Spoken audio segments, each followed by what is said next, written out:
पावसाचा आवाज ऐकला ना कसा चालू आहे, एकसारखा चालू आहे, अजिबात थांबलेला नाही, विश्रांती घेतलेलीच नाही आहे. आणि मी आता काय केलं आहे, चहा ठेवलेला आहे, मस्तपैकी मेणबत्ती लावलेली आहे आणि चहा ठेवलेला आहे. पाऊस चहा असं कॉम्बिनेशन एकदम मस्तपैकी असतं. मेणबत्तीच्या प्रकाशात का करते बघा, तर हातात मेणबत्ती दिसत आणि वाटत म्हणजे काय अशी काही व्हिडिओची सुरुवात. तर त्यासाठी मी लाईट केली आहे आणि वेळ रात्रीची नाही, संध्याकाळची वेळ 5 वाजलेली आहेत. मी चहा ठेवलेला आहे आणि काय केलं सांगते. कारण एकसारखा सतत 9 दिवस जवळजवळ आमच्याकडे पाऊस चालू थांबलेला नाही आहे. म्हणजे पूर आला आहे आमच्या इथे. आणि मग जेव्हा मी काय केलं सकाळी लक्षात आलं गेलं म्हणजे बहुतेक लाईट घालवती, कारण काल तर सारखी लाईट जात होती.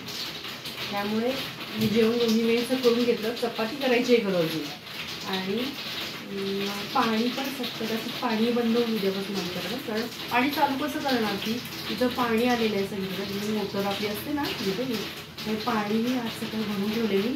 लाईटही गेलेली आहे, तर लाईटही काय तिथेही पाणी आलेलं असते. आणि लाईट पाणी आता कधी असते आमच्याकडे नसतं. म्हणजे आता आमच्यापेक्षा जिथे पूर आलेला असतो त्यांची स्थिती खूपच हे असते, कारण मी त्यातून गेलेली आहे, आम्ही अनुभवलेलं आहे ते. तर आता चहा येणार आहे आणि पाणी आमच्या इथे जवळपास आहे, तिथे मी जाणार आहे. पाऊस एकसारखा आहे, कधीपासून बाहेर पडायचं म्हणते, पण मला घेता आलं ना तर मी अवश्य तुमच्याशी शेअर करून कसं किती पाणी आलं आहे. भरपूर पाणी आलेलं आहे. कारण जी इशारा पातळी धोका पातळी उलटून पाणी आलेलं. पंचगंगेला आमच्या इथे पूर आलेला आहे. पूर म्हणण्यापेक्षा महापूर म्हणायचं हे आलेलं आहे.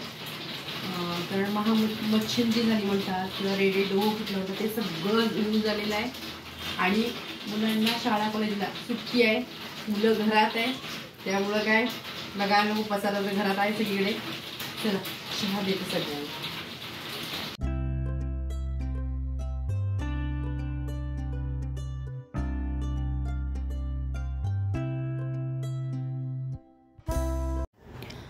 तर हे ना दुधाळी ग्राउंड आहे आमच्या इथे, दुधाळी ग्राउंड म्हणून आहे. तर इथे पण भरपूर पाणी आलेलं आहे. या बाजूने मुद्दाम दाखवलं कारण तिकडून दिसत नव्हतं. असं ग्राउंडवर पाणी भरलेलं आहे पूर्ण. तेवढं पाणी, प्रचंड पाणी.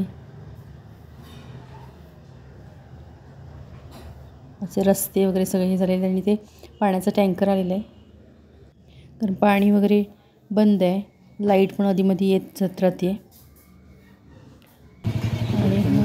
तेच साईड आहे, म्हणजे दुधाळीकडून पुढे गेले की ती साईड आहे ही. ते पाणी आलेलं आहे,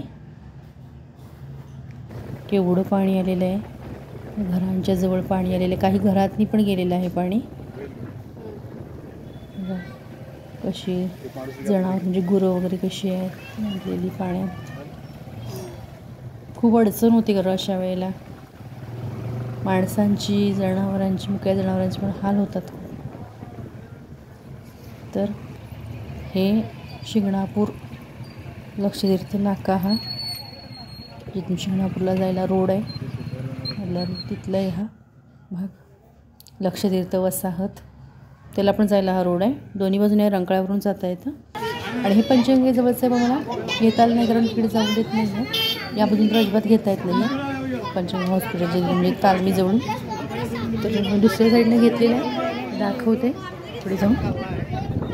पण हे पण कुठंपर्यंत आले, अगदी पंचगंगा तालमीजवळ आलेलं आहे. आणि हे आता हे घेतलं आहे ते दुसऱ्या साईडने घेतलं आहे. पंचगंगेचं आपलं पाणी आहे. आणि बघा खारुताई, केवढं पाणी आहे, जे प्रचंड पाणी आहे. असं काय पात्राबाराने असं काय रूप घेतलेलं आहे नदीने. हे बघा बरंचसं पाणी, किती पाणी आलंय बघा. पुतळा निम्मा जवळजवळ हे झालेलं आहे. पाणी कुठंपर्यंत अगदी आलं आहे, कारण तिथून जाताच येत नाही त्या बाजून, एवढं पाणी आलेलं आहे.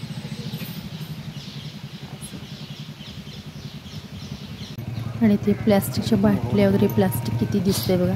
आणि कुठेतरी आपणही याला जबाबदार आहे. मी सगळ्यांनाच म्हणते, अगदी माझ्यासहित म्हणते. तर आपण आणि याचं विघटन होत नाही, हे असंच राहतं, तर त्याचा फार आपल्यालाच नंतर त्रास होतो. तर आपली जबाबदारी आहे, प्रत्येकाची जबाबदारी आहे ही. कारण किती काढणार असं आहे ना, प्रशासन किती हे करणार. तर आपणही कुठेतरी जबाबदार नागरिक म्हणून त्याची काळजी घेतली पाहिजे. आता हे आपण आलो आहे शिवाजी पुलावर. तर तिथे बघा कणसाचे वगैरे, पुन्हा शेंगा, पाणीपुरी वगैरे सगळे असे स्टॉल लागलेले आहेत.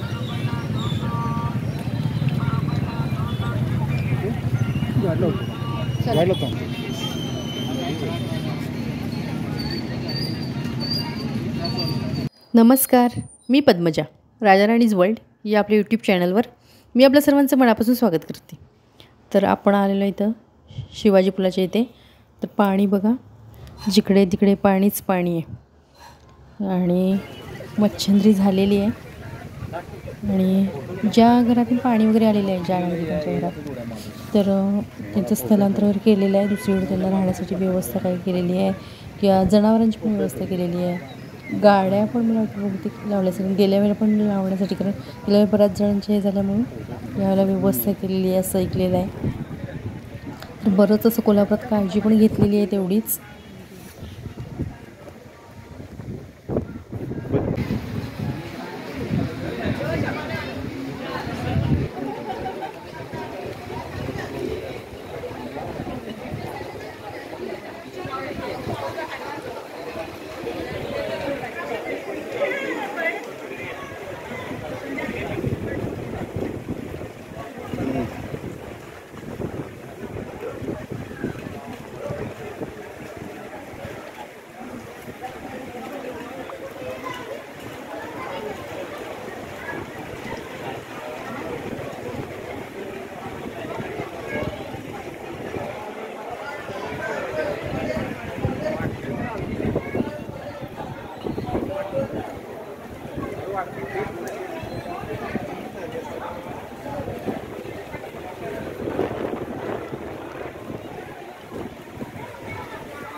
आता आपण व्हिडिओ बघितला तो कालचा व्हिडिओ होता, हा दुसऱ्या दिवशीचा आहे. लाईट म्हणजे लाईट काल मी म्हटलं त्यानंतर येत जात होती, आत्ता पण तसंच आहे.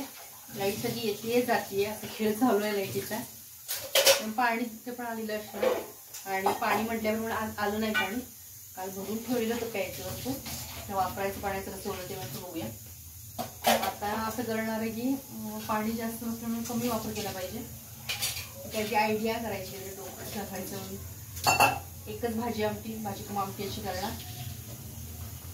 पण काय होतं, मुलांना मग घरात वगैरे असं म्हणजे तळणार त्याच्यावर, म्हणजे जर असते ना खायला बरं वाटतं, नाही तर खायला कंटाळत राहतो. नाश्ता वगैरे झालेला आहे आणि कुकर लावलाय, तळून त्यातच भाजी कम आमटी म्हणजे पिठलंच करणार आहे आणि चपाती किंवा भाकरी करते.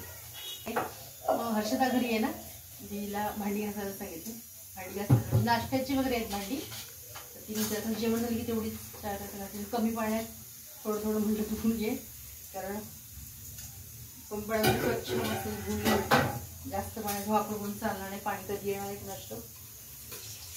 जेवण करते बघा, आमच्याकडे चालू आहे. मेणबत्ती लावली आहे, कारण इकडे माझ्याकडे कसं आहे, थोडासा उजेड येतो. इकडे दरवाजा वगैरे नाही आहे, त्यामुळे इकडून काय हे येत नाही आहे उजेड म्हणा. सगळं करून लाईटमध्ये करायला लागते, सगळ्यांनाच करावं लागतंय. सिटीमध्ये घर असलं की असं नसतं, मागं पुढे जास्त जागा नसते. इतर वेळेला आपलं म्हणजे आउटसाईडला असली कसं जरा असं मागे पुढे जागा वगैरे असते. मिस्टर गेले बाहेर.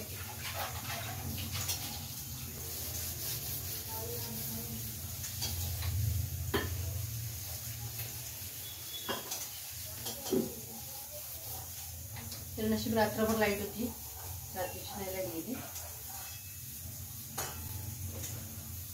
मला वाटलं की लाईट गेल्या वेळेला ना आमच्याकडे 3-4 दिवस लाईट नव्हती, अजिबात लाईट नव्हती. मला वाटतं तसंच होतं गेला, नाही नंतर आली.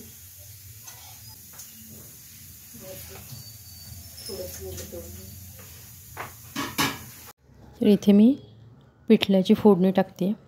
काही जण झुणकाही म्हणतात, काही जण म्हणतात असं घट्ट असतं त्याला झुणका म्हणतात, की आपण बेसनची पोळी भाजतो त्याला झुणका म्हणतात.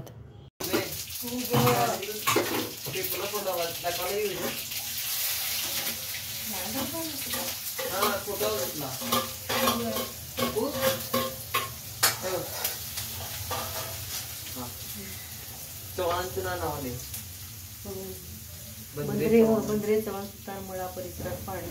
ते बाई चव्हाणांचा खाना माहिती काय, इथे आपलं किडगडे मंदिर बाई चव्हाण नाही बघ.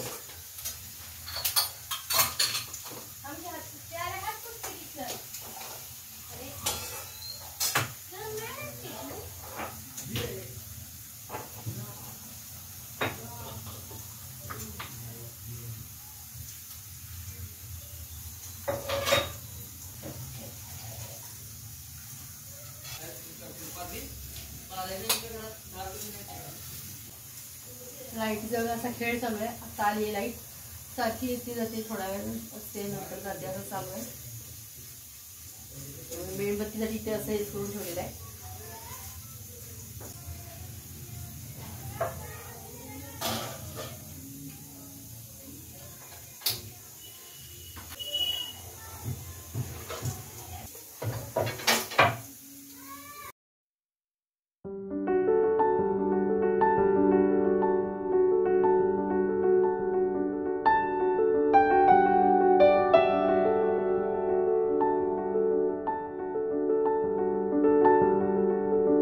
पुन्हा बघा लाईट गेली. फक्त मी पिठलं फोडणी टाकून ठेवलेलं आणि तवा ठेवून घेतलेला दाखवून लाईट आली. पुन्हा गेली, पीठ झाले पण उकळी जरा सेम म्हटले व तोपर्यंत लाईट गेली. सारखं चालू आहे. बाकीच्या इतका त्रास समजावा लागतो त्यात. पूर आला त्याला पर्याय नाहीये. 5-10 मिनिटं झाले. 5-10 मिनिटं त्यांनी 15 मिनिटं झाले. परत 15 मिनिटं परत 15 मिनिटं.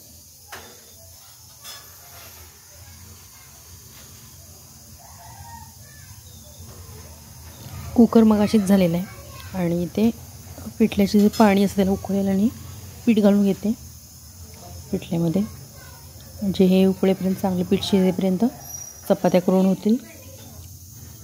तर हे पीठ घालते, म्हणजे पीठ लावते ते पिठल्याला बारीक असं करून एका हाताने सोडायचं आणि एका हाताने ढवळायचं. म्हणजे एका हातात पळी घ्यायची, एका हातात पीठ घ्यायचं आणि ते घालायचं.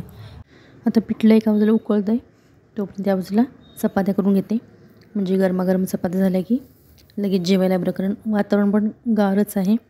अशा वातावरणात गरम गरम जेवायला छान वाटतं सगळ्यांनाच. आणि मुलंही घरीच आहेत, सुट्टी आहे ना.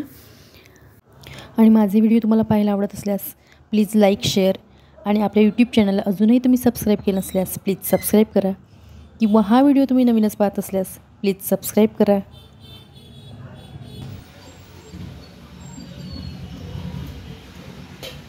पिठलं बाहेर गेलं छान झालं पिठलं. होय, कोण गेलं? पावसाळ्यात छान होते. मीच करणार की आणि कोणाचं करते.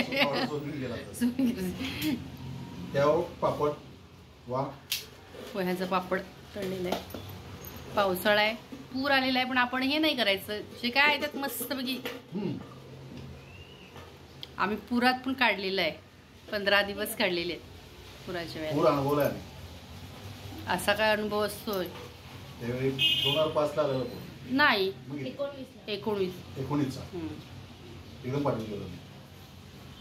तेव्हा काय एवढं हे नव्हतं. 19ला खूप हे झालं, म्हणजे जेव्हा माहितीच नव्हतं एवढा पहिल्यांदा एवढा हे झालं, तेव्हा आम्ही पुरात अडकलेलो 15 दिवस. पाणी खूप आलं का मोबाईल घेऊ नको म्हटलं तरी घेतोय, काय करायचं.